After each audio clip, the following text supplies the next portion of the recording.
Kennst du das? Du nimmst dir am Abend fest vor, morgen stehe ich für das Morgengebet auf. Diesmal wirklich.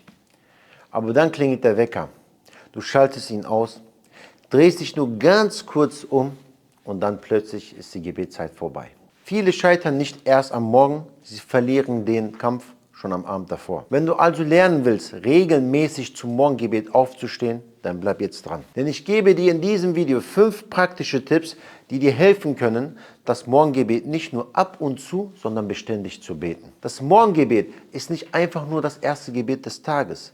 Es ist ein Gebet, das Überwindung kostet. Ein Gebet, für das man seinen Schlaf unterbricht. Ein Gebet, bei dem du dich entscheiden musst, folge ich jetzt meiner Müdigkeit oder antworte ich auf den Ruf Allahs. Darum hat das Morgengebet auch so ein besonderes Gewicht. Viele Menschen schaffen es, früh aufzustehen, für die Arbeit, für die Schule, für Termine und für andere Verpflichtungen. So hart es auch klingt, beim Morgengebet zeigt sich oft, wie wichtig Allah für einen wirklich ist. Denn in diesem Moment sieht dich kaum jemand.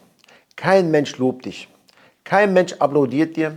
Es ist nur du, dein Bett, deine Müdigkeit und deine Entscheidung. Das macht dieses Gebet so wertvoll. Und manchmal müssen wir uns auch ehrlich fragen, liegt es wirklich nur an der Müdigkeit? Denn in diesem Moment sieht dich kaum jemand. Kein Mensch lobt dich, kein Mensch applaudiert dir. Es ist nur du, dein Bett, deine Müdigkeit und deine Entscheidung. Das macht dieses Gebet so wertvoll. Und manchmal müssen wir uns auch ehrlich fragen, liegt es wirklich nur an der Müdigkeit? Denn wenn jemand ein Flugticket gebucht hat, früh morgens los muss und sich seit Wochen auf diesen Urlaub freut, dann verpasst er diesen Flug meistens nicht einfach, weil er müde ist. Warum?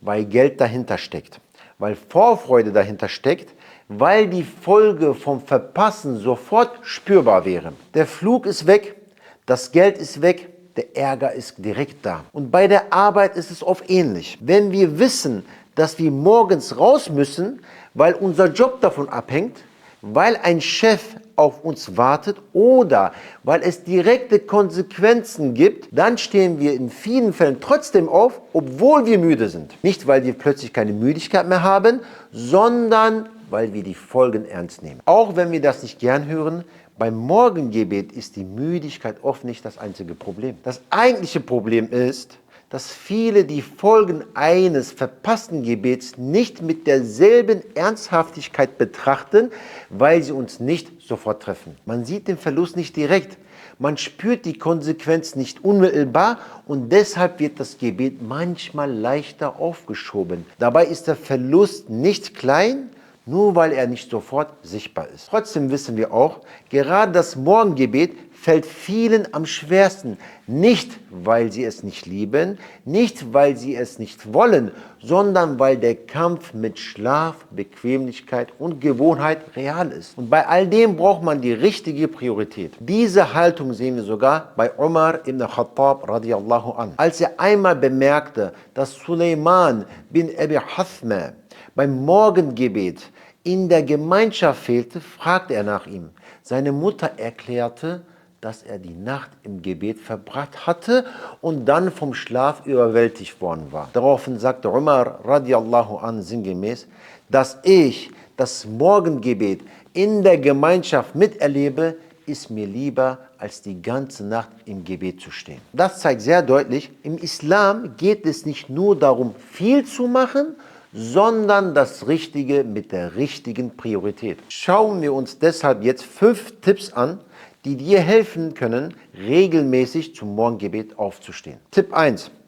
Schlaf nicht planlos ein. Viele wollen für das Morgengebet aufstehen, aber verbringen den Abend so, als hätte der Morgen keine Bedeutung. Sie schlafen viel zu spät, sie hängen noch lange am Handy, sie schauen nur noch kurz etwas an und merken nicht, wie ihre Kraft für den nächsten Morgen verloren geht. Wer wirklich für das Morgengebet aufstehen will, muss schon am Abend damit anfangen. Frag dich also nicht erst am Morgen, wie schaffe ich das? Frag dich schon abends, bereite ich mich überhaupt richtig vor? Oft ist das Problem nicht fehlende Motivation, sondern fehlende Vorbereitung. Früher schlafen, rechtzeitig abschalten, den Abend ruhiger beenden. Das ist kein kleiner Schritt, das ist oft der Anfang von allem. Tipp 2. Mach es dir nicht leicht, den Wecker zu ignorieren.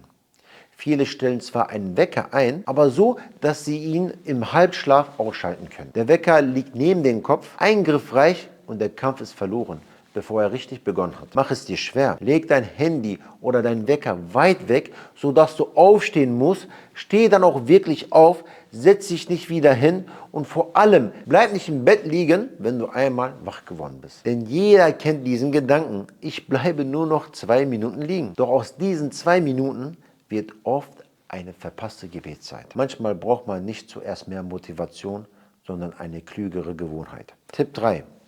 Bitte Allah ehrlich um Hilfe. Zum Morgengebet aufzustehen ist nicht nur eine Frage von Disziplin. Es ist auch eine Frage von Tawfiq. Also davon, dass Allah es dir ermöglicht. Du kannst alles planen, Wecker stellen, früher schlafen, dich vorbereiten, aber wenn Allah dir dabei nicht hilft, wird es trotzdem schwer. Darum bitte Allah am Abend aufrichtig darum. Sag nicht nur, ich hoffe, ich stehe auf, sondern bitte wirklich Allah. Ja Allah, hilf mir, zum Morgengebet aufzustehen. Wenn dir das Morgengebet wirklich wichtig ist, dann sollte man das auch in deinen Gebeten hören. Denn manchmal verändert ein ehrliches Bittgebet mehr als 10 gute Vorsätze. Tipp 4. Bau dir eine Weckkette auf. Manchmal reicht der eigene Wecker nicht aus. Dann hilft es, sich gegenseitig zu unterstützen. Die Voraussetzung dafür ist natürlich, dein Handy muss nachts laut sein. Denn wenn niemand den Anruf hört, bringt auch die beste Weckkette nichts. Bau dir also eine kleine Weckkette auf, zum Beispiel mit 4 Freunden. Der erste steht auf und ruft den zweiten an.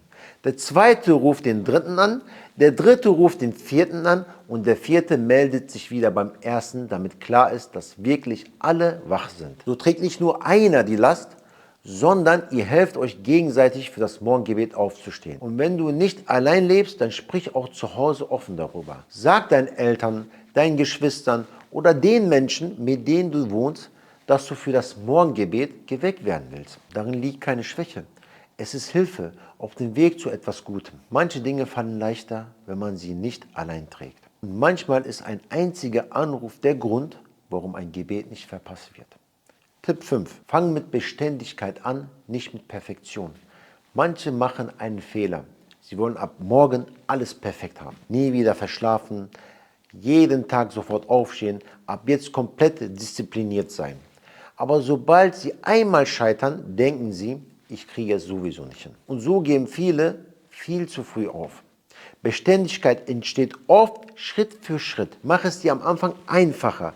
Nicht um das Gebet klein zu machen, sondern um dir zu helfen, dran zu bleiben. Wenn du aufgestanden bist, dann halte es schlicht, rezitiere kurze Suren, mach es dir nicht unnötig schwer. Wichtig ist zuerst, dass du überhaupt regelmäßig aufstehst und das Morgengebet beständig betest. Auch sonst kannst du dir den Einstieg erleichtern. Leg deine Kleidung schon am Abend bereit. Mach dein Handy nicht zu deiner ersten Ablenkung und versuch, dir einen Ablauf aufzubauen, der einfach und realistisch ist. Denn das Ziel ist nicht, dass du einen perfekten Start hinlegst.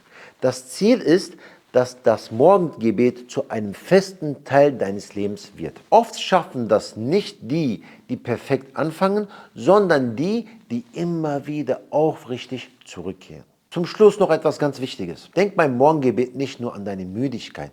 Denk an den Wert dieses Gebets. Der Prophet sallallahu alaihi wasallam machte deutlich, wie schwer besonders das Nachtgebet und das Morgengebet den Heuchlern fallen. Und er sagte sinngemäß, wenn sie wüssten, welche Belohnung darin liegt, würden sie sogar kriechend dorthin kommen. Und gleichzeitig sagte er sinngemäß, die 2 Sunna-Rakat vor dem Morgengebet sind besser als die Welt und alles, was in ihr drin ist. Wenn schon der Sunna-Teil des Morgengebets einen solchen Wert hat, wie gewaltig muss dann erst der Pflichtteil des Morgengebets sein? Wenn du wirklich zum Morgengebet aufstehen willst, dann warte nicht auf den perfekten Moment. Beginne heute. Bereite deinen Abend anders vor. Mach es dir morgens leichter, das Richtige zu tun. Und bitte Allah darum, dir diese Tür zu öffnen. Denn das Morgengebet ist nicht einfach nur ein Gebet am frühen Morgen. Es ist oft ein Zeichen dafür, wie ernst wir unsere Verbindung zu Allah nehmen. Wenn dir dieses Video geholfen hat, dann teile es mit jemandem, der auch immer wieder mit dem Morgengebet kämpft. Vielleicht wird dieses Video für ihn ein Wendepunkt. Walhamdulillahi Rabbil Alamin.